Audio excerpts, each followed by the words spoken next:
अरे कितना कीमती समय मिला है, कितना कीमती समय मिला है, आप समझ नहीं पा रहे हैं, आप समझ नहीं पा रहे, पछताना पड़ेगा बाद में। थोड़ा समय विश्राम किया जाता है, इसको अभ्यास में डाल लो। कई वर्ष हो गए मध्याह्न में विश्राम नहीं, नींद का नहीं, थोड़ा शरीर स्वस्थ होने का, लेट जाना फिर बैठ जाना फिर टहलना फिर लेट जाना बैठ जाना, नींद का नहीं। रात्रि में 4 घंटे इसको लेटने के लिए देते हैं बस, बीमार स्थिति में। शायद बीमारी ना होती तो पद्मासन में इसको हम विश्राम देते, पर अब पद्मासन लगा नहीं सकते। शरीर सुख आराम त्याग किए बिना भगवत मार्ग में कोई भी विजितात्मा नहीं हो सकता। रगड़ो, इस शरीर को रगड़ो, हाथ में माला है या काउंटर है, टहल रहे हैं, जब नींद आ रही टहल रहे हैं, सिर्फ 4-5 घंटे शयन के लिए दीजिए। क्या कर पाओगे आगे? यही अवस्थाएं हैं, नवयुवक अवस्था। इसी पर विजय प्राप्त करो, नींद आदि पर, भोजन पर, नींद पर। जानबूझकर 1-2 दिन भोजन छोड़कर भजन पड़े नहीं रहना, कोई जान न पावे कि आप भोजन नहीं किए। पूरी दिनचर्या ज्यों की त्यों होनी चाहिए। जिद्दी स्वभाव, परमार्थ के पथिक का जिद्दी स्वभाव, आराम त्यागी स्वभाव। और शरीर को जैसा बना लो प्रभु वैसे ही है, इसमें जड़ है, कोई अंतर नहीं पड़ता है। रात में सो, दिन में 4 घंटा सोने का अभ्यास बना लो, दिन में सोते रहो। अभ्यास है, चाहे जगने का बना लो चाहे सोने का। आधा आधा कवल रोज बढ़ाते चले जाओ, भोजन आते फैलती चली जाएंगी। आधा आधा कवल रोज कम करते चले जाओ। 24 घंटे में 400 ग्राम अन्न से स्वस्थ शरीर का पोषण हो जाएगा और वो क्रियाशील रहेगा। 400 ग्राम अन्न से काहे को बर्बाद कर रहे हो? आते बढ़ाते चले जा रहे हो। इसको कम करो, कम करो। भोजन 400 ग्राम अन्न से काम चल जाएगा। जिसे भगवत प्राप्ति के बिना जिया नहीं जा रहा, तब भगवत प्राप्ति होती है। ये शरीर सुख आराम के त्यागने की, हमें बहुत समय बर्बाद मत करो, समय बर्बाद मत। भोजन कर रहे हो, नाम जब चल रहा है, अंदर पद चल रहा है, कोई भी भोग तुम्हें नहीं फंसा सकता यदि भगवान नाम चल रहा है। समझ ही नहीं रहे, भगवान नाम नहीं जप करना, बस मन मानी आचरण करना है। बड़ी भारी आवश्यकता है शरीर सुख आराम के मिटाने की साधक को। जीवन भर इसी में लगे रहे, जीवन भर। जब से इस मार्ग में चले तो इसी पर है। नींद और भूख दो पर भारी प्रहार रहा है, नींद और भूख। वो भगवान की कृपा से ऐसा, अब तो बहुत भारी रोग से ग्रसित है, लेकिन पीछे मुरारी शरण आए और कहा अल्ट्रासाउंड कराने चलना है, डॉक्टर ने बोला है, तो आज कुछ खाना नहीं। हम कहा आज की बात कर रहे हो? 3-4 दिन से कुछ नहीं गया। जब डॉक्टर वहां देखा तो बोला बाबा पानी पे रहते हो क्या? जो वैसे किया, जानबूझ करके मधुकरी नहीं जाना, 3-4 दिन नहीं पाना। अब देखते हैं भजन कैसे होता है। और यह अभ्यास बचपन से, भूखे रह करके, सर्दी में, गर्मी में, बीमारी में, हर स्थिति में भजन नहीं छूटना, दिनचर्या नहीं छूटने। शयन में जो तुम्हें सुख मिलता है वो तमोगुणी नींद का है। जागृत होकर भजन में अगर समय व्यतीत कर दो, हाँ, जीवन आनंद में। शरीर सुख आराम को नष्ट करने की जरूरत है साधक को। दिन में सोना बंद करो। जो रात्रि में जगते हैं वो सो सकते हैं आधा टाइम, आधा टाइम सोने का टाइम 4 घंटे, तो 2 घंटे विश्राम कर लो। और रात्रि में ऐसी सेवाएं करो कि 1-2 घंटा उसमें विश्राम कर लो, 4 घंटे से काम। और जो रात्रि में चैन से सोते हैं, दिन में मत सो। दिन में टहलो, माला लो और अपने ही कमरे में टहलो, बंद करके कमरा, अपने ही अंदर टहलो, खूब नाम जप करो, मंत्र जप करो। देखो कैसा आनंद आता है कि अरे तेरा समय जा रहा है, पता नहीं आगे कौन सा रोग आ जाएगा, कौन सी घटना घट जाएगी, तू भजन करने लायक रहे या ना रहे। आज भजन कर लेगा तो कल, बता रहे हैं ना, हर समय मन उत्साहित रहता है। तभी हम कह रहे हैं कि भजन करोगे तो मरते दम तक तुम्हारा उत्साह नष्ट नहीं होगा, उत्साह संपन्न। कितना आनंद रहता है, मन से भगवत आराधना शुरू हो जाती है, मन से पाठ शुरू हो जाता है, मन से परिक्रमा शुरू हो जाती है। हमें लगना है, आराम शब्द जीवन में नहीं। सीधी बात समझो, जब तक भगवत प्राप्ति नहीं तब तक आराम नहीं। राम काज कीन्हे बिनु मोहि कहां विश्राम। बिल्कुल जिद्दी स्वभाव बनाना पड़ेगा। शरीर, आलस्य, प्रमाद, भोग, नाना प्रकार की खान पान सामग्री, तो भगवान कहते फिर मेरी प्राप्ति के लिए विजितात्मा बनो। आराम है, राम काज कीन्हे बिनु मोहि कहां विश्राम। समुद्र पार कर रहे, मैनाक जी प्रकट हो गए, थोड़ा विश्राम कर लो। बोले नहीं, राम काज कीन्हे बिनु मोहि कहां विश्राम। मोहि कहां विश्राम। सेवक सुख चाह, मान भिखारी, व्यसनी धन, शुभ गति व्यभिचारी, कभी नहीं। सर्वभूतात्म भूतात्मा, संपूर्ण प्राणियों के साथ आत्मवत व्यवहार करे, सब में मेरा प्रभु विराजमान है। जैसे हमारे किसी शरीर के अंग में चोट लग जाए तो हमें ही लगती है, ऐसे संपूर्ण चराचर जगत में जब हम किसी को दुखी देखे तो हमारा हृदय दुखी हो जाए। कैसे इसके दुख को, इसे सर्वभूतात्म भूतात्मा कहते हैं। जो योगी होता है वो सबको सुख पहुंचाने की चेष्टा करता है, किसी को भी दुखी देखकर उसका हृदय व्याकुल हो जाता है। साधन में स्वाभाविक प्रवृत्ति नहीं होती, लगाना पड़ता है, इसलिए उद्देश्य दृढ़ रखो। अब हमको इसी जन्म में भगवत प्राप्ति करनी है। हम प्रियालाल की शरण में हैं। हमारा एक एक मिनट बड़ा कीमती है। हर मिनट में, हर सेकंड में हमें नाम जप करना है और प्रभु के भरोसे रहना है। कम सोना है, कम खाना है, कम बोलना है। 3 बातें पकड़ो। कम सोना, इसका अभ्यास बना लो। कम खाना, इसका अभ्यास बना लो। और कम बोलना, इसका अभ्यास। ये 3 बातें जीवन में साधक के बिल्कुल सरलता पूर्वक आ जानी चाहिए। मिताहार, मित भाषण और नियमित शयन। शयन से बचो, ये बहुत जहर है। नींद बहुत जहर है। निद्रा आलस प्रमादोत्थम तत्तामस मुदाहृतम। इसको एक सीमा में बांध दो। 3 घंटे, 4 घंटे, 5 घंटे, बस 24 घंटे माला, काउंटर, वाणी, सेवा, टहल रहे हैं। सो नहीं सकते, आराम नहीं कर सकते, नहीं कर सकते। ये अभ्यास बनाओ तभी आगे बढ़ पाओगे। सत्संग रोज सुनते हो, देखो तुम्हें जो डांट लगती है, तुम्हें बहुत प्यार करते हैं। प्रभु बहुत प्यार करते हैं, इसलिए डांट लगवा रहे हैं, इसलिए आपको सत्संग सुना रहे हैं। ये जीवन सार्थक कर लो, नहीं तो बहुत पछताना होगा। हम पशु पक्षी के जीवन में साधना नहीं कर पाएंगे। कैसे हमारा चिंतन बदले। भगवान ने अगला शब्द का मदगत प्राणा। प्राण जिसके मेरे में समर्पित है। प्राण समर्पित का मतलब है प्राण वायु को लेकर प्रधान है। भोजन न मिले, जल न मिले तो भी हम जीवित रह सकते हैं काफी समय तक, क्योंकि प्राण वायु। प्राण बलवान पुष्ट होते हैं अन्न और जल से, लेकिन प्राणों की सत्ता वायु से है। ये जो श्वास प्रश्वास है, भोजन हमें 4-6 दिन न मिले तो आराम से दिनचर्या चल सकती है।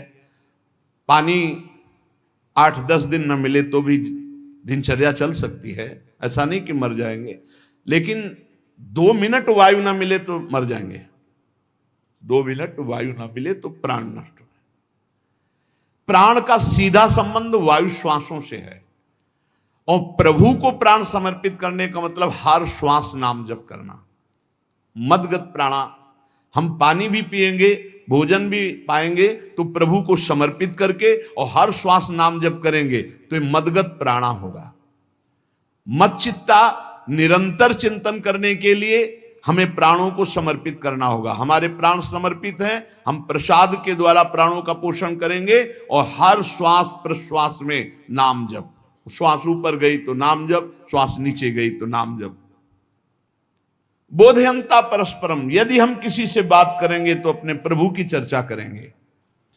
उसी प्रभु की चर्चा का कथन, कथयंतश्च माम नित्यम, केवल भगवत चर्चा करेंगे। केवल। कभी कभी ये लोक कल्याण की भावना भी प्रपंच में उतार देती है। निवेदन है कि यहां कोई लोक वार्ता का प्रश्न लेकर के नावे, एक जगह तो बख्श दो जहां केवल भगवान के संबंध की चर्चा होने दो। श्रीधाम वृंदावन में आप आए हो तो प्रिया प्रीतम की चर्चा का प्रश्न करो, प्रिया प्रीतम की चर्चा सुनो, निहाल हो जाओगे। तुष्यंत च रमंत च, उसी में आनंद और संतोष होता है। भगवत चर्चा हुई और उसी में रमण करे। एक जगह तो रखो जहां तुम केवल प्रभु की चर्चा सुन सकते हो, प्रभु की चर्चा कर सकते हो। प्रपंच का तो बहुत विस्तार है। कथयंत च माम, माम भगवान कह रहे हैं, कथयंत च माम नित्यम तुष्यंत च रमंत च। चलते हैं हम भगवत मार्ग में, फैल जाते हैं फिर दुविधा युक्त संसार प्रपंच में। केवल भगवत चर्चा, कथयंत च माम, भगवान केवल माम, मेरा, प्रियालाल की सिवा और कोई चर्चा नहीं। बार बार बोर्ड लगवा देते हैं, श्यामा श्याम की चर्चा के सिवा यहां कोई चर्चा न की जाए। आपको अगर आशा है कि यहां से कोई काम बनते हैं तो हम पहले आपको बता देते हैं, हम असमर्थ हैं, हमारे में कोई सामर्थ्य नहीं है। हम केवल प्रभु की चर्चा करते हैं, प्रभु का नाम जपते हैं, प्रभु के लिए जीवन है, बस इतनी बात है। जो प्रभु में डूबना चाहता है वो आए, स्वागत है। इसके अलावा ना कोई आशीर्वाद, ना कोई तंत्र मंत्र, ना कोई जंतुर, ना किसी भी तरह की कोई ढांढस वृत्ति बना सकते हैं कि जाओ तुम्हारा ये ठीक हो जाए, तुक्का लग जाए, ठीक हो जाए, तुम्हारे भाग्य की बात है। यहां से कोई चमत्कार नहीं, यहां एक ही चमत्कार है, मलिन मन को श्री भगवान में लगा देना, जीवन को जीवन मुक्त अवस्था में पहुंचा देना। निर्विकारता की स्थिति प्राप्त करने के लिए साधु समागम है। भगवान का आदेश है, यदि मुझे अनुभव करना चाहते हो, इसी जन्म में परमानंद की प्राप्ति करना चाहते हो, तो मय्येव मन आदत्स्व मयि बुद्धिम निवेश है। कैसे करोगे? तो भगवान कह रहे मत चित्ता, मेरे में चित्त लगाओ। चित्त कैसे लगेगा? चूंकि हम प्राणों से बहुत प्यार करते, देह प्राण ते प्रिय कचुनाई, इसलिए भगवान को कहना पड़ा प्राण मेरे को समर्पित करो। कैसे समर्पित करें? जो खाओ पियो भगवान को भोग लगा के, और रात दिन नाम जप में, हर श्वास में भगवत चिंतन। अगर वार्ता करनी तो बोधयंता परस्परम कथयंतश्च माम नित्यम, केवल मेरी चर्चा। बड़ा दुर्लभ हो रहा है, भगवत चर्चा होना बड़ा दुर्लभ हो रहा है। भैया ये सब सुनहु भरत भावी प्रबल, बिलख कहो मुनिनाथ, हानि लाभ जीवन मरण जस अपजस विधिहात। जब कर्मों का फल भोगने का आया तो महात्मा जी, और जब पाप कर्म करने जा रहे थे तो पूछ लेते हमसे कि हम पाप कर्म करने जा रहे हैं, आपकी अनुमति है क्या? तब नहीं, तब किसी ना भगवान की याद की, न गुरु की याद की, मनमानी आचरण किए। तो अब भोग आया है, अब भोग लो, उसको भोगना पड़ेगा, वो यहीं मिलेगा तुम्हें। पति पत्नी परिवार संसार मित्र, इन्हीं में सब कलह अशांति मारपीट नाना प्रकार का। अरे पूछो मत, भगवान के चरणों का जब तक आश्रय नहीं लोगे तो यहां का ये प्रेम विवाह, यहां का प्रेम तुम्हें शांति प्रदान नहीं कर सकता। भगवत भाव रखोगे, हर परिस्थिति को शांति पूर्वक निर्वाह। ये जीवन काटना भी एक कला है। मनुष्य जीवन कोई पशु जीवन नहीं है। अगर अध्यात्म नहीं तो आप इसको जी नहीं सकते, आप इस जीवन को नहीं जी सकते। अशांत रहोगे, क्लेशित रहोगे, परेशान रहोगे। जीवन की कला है द्वंद्वों में समता, संपूर्ण जगत में रहते हुए ममता रहित हो जाना, संपूर्ण क्रियाएं करते हुए अहंकार रहित हो जाना। अभी जीवन मुक्तता का आनंद आ जाए तो मच्चित्ता मदगत प्राणा बोधयंता परस्परम कथयंत च माम नित्यम तुष्यंत च रमंत च। हमारा उद्देश्य भगवत प्राप्ति का है। जो भगवत संबंध से भगवत प्राप्ति करना चाहता है उसके लिए दरबार खुला है, फ्री है, कोई फीस नहीं है, कोई शर्त नहीं है। तुम कौन हो, कहां के हो, कोई मतलब नहीं। आपका केवल संबंध भगवान के संबंध से वार्ता होगी तो यहां हो सकती है। इसलिए सावधानी होकर हमारे समय को निरर्थक ना किया जाए। बहुत कीमती समय, जब प्रश्न होता है तो फिर उस पर चर्चा करनी ही होती है। हमें सिर्फ भगवान का आदेश है, कथयंतश्च माम नित्यम तुष्यंत च रमंति च। उसी में संतोष करना, उसी में रमण करना है। हमारा भरण पोषण श्री प्रिया जी से होता है, किसी व्यक्ति से नहीं होता है। हमारे यहां श्री श्यामा श्याम विराजमान है, उनका पूरा जगत है। तुम्हारी बुद्धि में मेड़ है, भेदभाव है, उनके लिए भेदभाव नहीं। सब मम प्रिय, सब मम उपजाए, तो हम अपने स्वामी के अनुसार चलेंगे। सब मेरे प्राणनाथ श्यामा श्याम के जन है, कोई भी हो, इतना ना छोटा ना इतना बड़ा, ना इतना प्रिय ना इतना अप्रिय, सब बराबर है। एक तरफ चाहे गुणात्मा, गुण से युक्त महात्मा, और एक चाहे दुरात्मा, दुर्गुणों से युक्त, दोनों को ऐसे दुलार करके श्री जी की तरफ बढ़ाने वाला मार्ग ये मार्ग यहाँ का है। कथयंत च माम नित्यम तुष्यंत च रमंत च तेषाम सतत युक्ता नाम भजताम प्रीति पूर्वकम। जो सतत प्रेम पूर्वक मेरा भजन करता है, भगवान कह रहे ददामि बुद्धि योगम तम, उसकी बुद्धि का योग मैं करा देता हूं। ये खास बात हुई, लगाने की चेष्टा हमने की मन बुद्धि को, और भगवान आकर मन बुद्धि में विराजमान हो गए। तेषामेवानुकंपार्थ महमज्ञानजम तमहा नास्यात्म्यात्म भावस्थो ज्ञान दीपेन भास्वता। भगवान कृपा करके उसके हृदय में ज्ञान प्रकाशित कर दिया। जब कोई सतत भजन करता है, प्राण प्रभु को समर्पित कर देता है, चित्त प्रभु में लगाए हुए प्रभु की चर्चा, भगवान उसके अंदर ज्ञान प्रकाशित कर देते, तो वो अनात्म भाव जो देह भाव था उसका नाश हुआ और वो भगवत भाव में स्थित हो जाता है। भगवान कह रहे हैं मत चित्तः सर्वदुर्गाणि मत प्रसादात् तरिष्यसि। जब कोई मेरे में चित्त लगाता है तो मेरी कृपा से सारे दुर्गुणों का नाश हो जाता है। महात्मा तो भगवान बनाते हैं। करो सत्य ते साधु समाना, मैं उसे साधु बनाऊं। हमारा कर्तव्य, हमारा चित्त प्रभु में लग जाए। मेरा चिंतन करो, भगवान का आदेश है, बस खास बात है चिंतन। हमारी प्रारंभ से विशेष श्रद्धा इसी बात में रही गुरु शब्द पे, कि रात दिन कोई भी चेतनायुक्त क्षण ऐसा ना जाए जिसमें भगवत विमुख होता हो।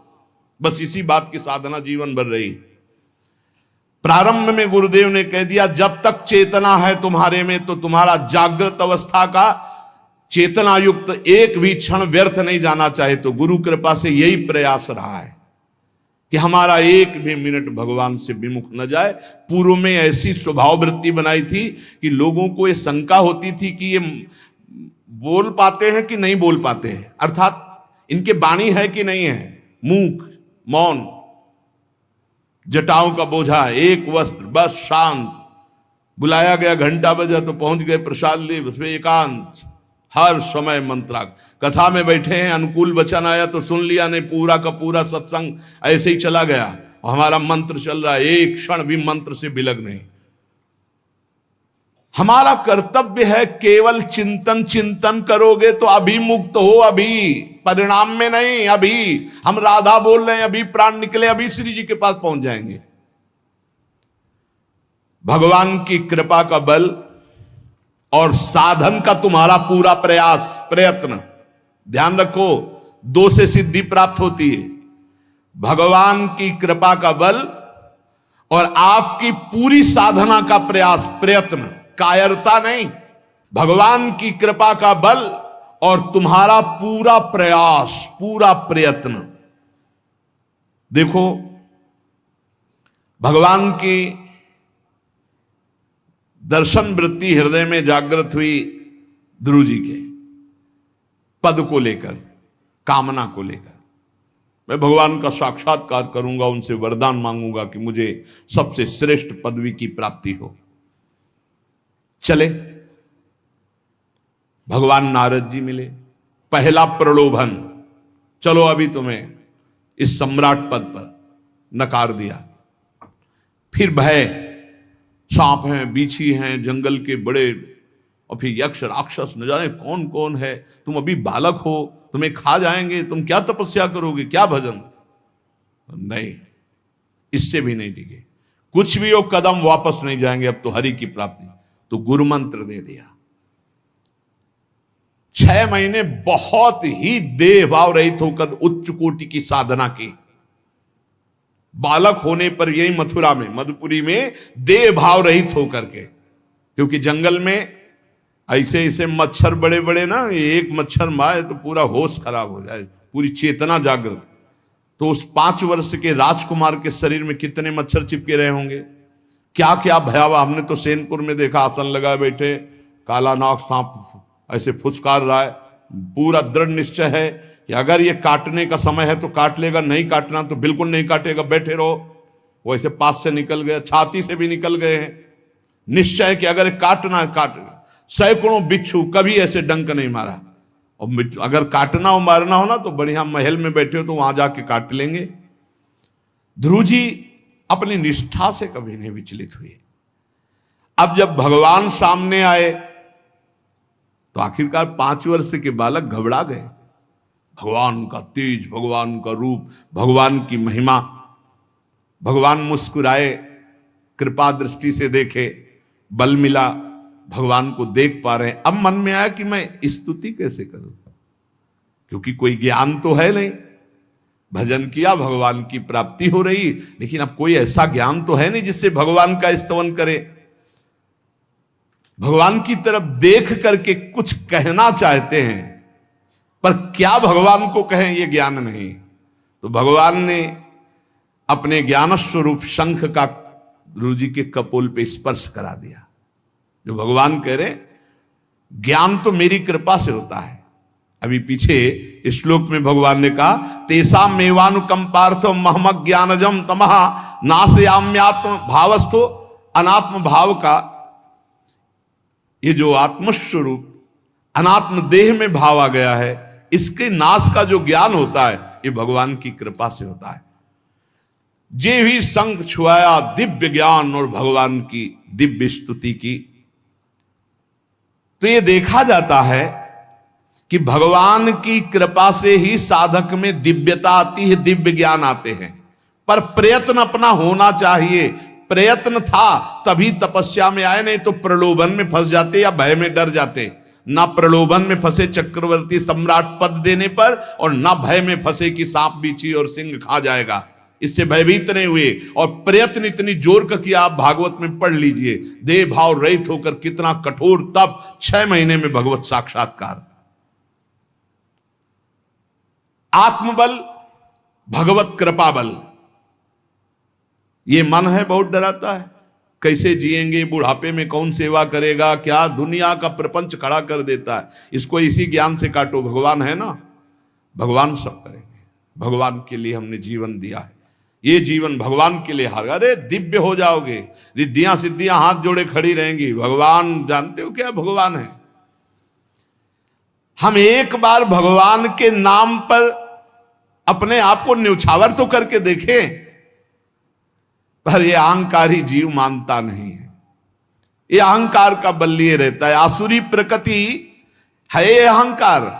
अहंकारम बलम दर्पम कामम क्रोधम च संश्रिताः। जिसके अंदर ये आसुरी प्रवृत्ति अहंकार होता है, उसमें काम क्रोध लोभ ये भरपूर होते हैं। कहां से भगवत प्राप्ति हो। जहां ये दुश्मन रहते हैं वो घर तो तुमने सुरक्षित दे रखा है दुश्मनों को। आसुरी प्रकृति को तुमने, अहंकार को अपना स्वामित्व दे रखा है। मैं वो अहंकार जिसके साथ प्रकृति लगती है। जब अहंकार और बढ़ जाता है तो ईश्वरोहम अहम भोगी सिद्धोहम बलवान सुखी। तरंग से समुद्र नहीं होता, समुद्र से तरंग होती है। हम जितने भी हैं सब तरंग हैं उस परमात्मा की। वायु विकार नष्ट हुआ, समुद्र में ही लीन हो गए, ये बात है। लेकिन एक तरंग समुद्र नहीं पैदा कर सकती। एक सूर्य चमक रहा, कोई बंद के सूर्य दूसरा चमक के दिखाए। बहुत सावधानी से उपासना करो। ये अहंकार, भगवान कह रहे हैं, भगवान ये जो अहंकारम बलम दर्पम कामम क्रोधम च संश्रिताः, इस अहंकार को नहीं मिटाया तो ये अनुभव कराने लगता है और 4 बोलने लगते हैं कि आप तो भगवान हैं। तो धर्म सम्राट करपात्री जी, इतने सिद्ध महापुरुष, और विश्वेश्वर विश्वनाथ जी की स्थापना करके रात दिन आराधना, काशी में बड़े बड़े सिद्ध महापुरुष भगवान शिव की आराधना करते, बड़े बड़े सिद्ध महापुरुष भगवती अम्बा की आराधना करते। ये कौन सा ज्ञान प्रकट हो जाता है जो भगवत स्वरूपों का अपमान होने लगता है। मुझे यही समझ में नहीं आता। गुरु रूप से हमें शास्त्र के आचरण देने आए, मनमानी भ्रष्टाचार सिखाने नहीं आए। आज तक कभी कहीं भी भगवत स्वरूपों का अपमान महापुरुषों द्वारा नहीं हुआ। महापुरुष और भगवान में अंतर नहीं, पक्का मुझे विश्वास, हम तो चराचर जगत को भगवत स्वरूप मानते हैं, लेकिन आचरण कराने के लिए आचार्य गुरुदेव जैसे चले हैं वैसे ही चलना होता है। सदैव संतों ने अपने को अधम और तुच्छ और नीच कहा है। हनुमान जी जैसा कोई ज्ञानी, महाबली, कोई त्यागी, कोई ब्रह्मचारी, बैरागी, हनुमान जी जैसा कोई त्रिभुवन में द्वितीय हुआ हो तो बता दो। अतुलित बलधामम हेम शैलाभदेहम दनुजवन कृशानुम ज्ञानिनाम अग्रगण्यम। अरे जय गिर चरण दे हनुमंता चले उसगा पाताल तुरंता, हजार हजार को पकड़ के कछु मारिस कछु मर्दिस कछु मिले से धर धूरी। अब विभीषण जी से कैसे परिचय बता रहे हैं। प्रात ले जो नाम हमारा तेहि दिन ताहि ना मिले आहारा। असमय अधम सखा सुनु मोहु पर रघुबीर। क्या दैन्यता का स्वरूप हनुमान जी महाराज। भगवान से जब हनुमान जी मिल रहे तब उनसे प्रभु आप पूछ रहे हो कि तू नाथ एक मैं मंद मोह बस ज्ञानी नाम अग्रगण्यम। एक मैं मंद मोह बस कुटिल हृदय अज्ञान पुनि प्रभु मोहि विसारेऊ दीन बंधु भगवान। जय प्रणतारित भंजन चरणों में लौट गए हनुमान जी महाराज। सबरी जी भगवान सामने बैठकर स्तुति करते हैं। जो नवधा भक्ति है वो उपदेश नहीं है, सबरी जी की स्तुति है। ये सब भक्ति सबरी जी में विराजमान, क्योंकि उसी समय सबरी जी भगवत धाम जाती है तो उपदेश तो उसको दिया जाता है जो आचरण में उतारे। सबरी जी तो सिद्ध महापुरुष अभी भगवत धाम जा रहे हैं भगवान के सामने ही। वो क्या कहती, अधम ते अधम अधम अति नारी तीन मह में मति मंद अघार। हरिवंश महाप्रभु क्वाहम तुच्छ परम अधम प्राण्य हो गर्ह कर्मा यत नाम स्फुरति महिमा हरेश वृंदावनस्य। इन सब बड़े बड़े आचार्य महापुरुषों ने भगवान की दास्ता स्वीकार करके जीवन अर्पित करके आचरण करके दिखाए। जहां ये आसुरी अहंकार होता है तो ईश्वरोहम महम भोगी सिद्धोहम बलवान, ये सिद्धावस्था नहीं है, ये तमोगुणी आसुरी अहंकार का परिणाम है जो ये दिखाई देता है भगवत स्वरूपों का अपमान करके। नहीं, यद्यपि अभेद है वो महापुरुष शिव और वो अभेद है, पर आचरण जब करेगा तो स्वामी और सेवक का करेगा। काशी नगरी सिद्धों की नगरी है, ज्ञानियों की देखा है। बड़े बड़े सिद्ध परमहंस जाते हैं शंकर जी के दर्शन करने, विश्वनाथ जी के, तो जिनके कमंडल भी नहीं दिगंबर है ना, तो वो भी ऐसे हाथ उठा के नमः पार्वती पते और बस ऐसे सर झुकाए खड़े रहते हैं। जल भी नहीं है, पत्र भी नहीं है, ऐसे वो हम सब खड़े खड़े घंटों खड़े रहते। तो वहां के शिव पार्षदों से ऐसा करुणा में प्रेम हो गया था कि वो हमें नहीं हटाते थे, तो एक कोने में घंटों खड़े रहते थे और दर्शन करते रहते थे भगवान विश्वनाथ जी। तो जैसे ऐसे अवधूत आते, न कोई जल का कमंडल है, न कोई पत्र है, न पुष्प, नजदीक गए और नमः पार्वती पते हार हार महादेव, बस सर झुकाए, ये है। और स्वयं शिव स्वरूप है, इतना अंतर नहीं ब्रह्मबोध में। भक्तों में भी कभी कभी आम प्रकट होता है, वो वाणी से आपको दिखाई देगा, लेकिन वो आसुरी अहंकार नहीं होता। ध्यान रखना, ये उनका भागवतिक बल होता है, ये आसुरी अहंकार नहीं होता। जैसे जनक जी की सभा लगी हुई है, भगवान श्री राम लक्ष्मण जी विराजमान है विश्वामित्र जी के समीप बड़े सौम्य भाव से। जनक जी महाराज ने देखा कि बड़े बड़े वीर आए पर धनुष यज्ञ में धनुष को अजगों को कोई उठा ही नहीं पाया, खंडन की तो बात जाने दो। रावण बाणासुर आया, आरती प्रणाम करके चले गए। अब आशा ही खत्म हो गई, कोई उठाने वाला ही नहीं, तो उन्होंने कहा वीर विहीन मही मैं जानी। अब मैं आज जान गया कि पृथ्वी वीरों से रहित हो गई। अगर मैं ऐसा जानता कि इस भूमंडल में कोई वीर ही नहीं अजगों का खंडन करने वाला, तो मैं ऐसा प्रण नहीं लेता, मेरी जान की कुंवारी रह जाएगी। ऐसे विकल होके वीर विहीन मही मैं जानी। जनक जी ने इतनी बात जे ही कही तो लक्ष्मण जी कूद पड़े सिंह शावक की तरह उछलकर, और कहा कि जहां रघुकुल भूषण भगवान श्री राम विराजमान हो जनक, ये बड़ी तुमने निराशापूर्ण बात कैसे कह दी? तुमने ऐसी बात कह दी जहां रघुकुल भूषण भगवान श्री राम विराजमान है। ताल ठोकी और कहा अगर इनका इशारा हो जाए, समझो, जो तुम्हारी अनुशासन पाओ, कंदुकियू ब्रह्मांड उठाओ, काचे घट जिमी डारो फोरी, सकऊं मेरु मूलक जिमी तोरी।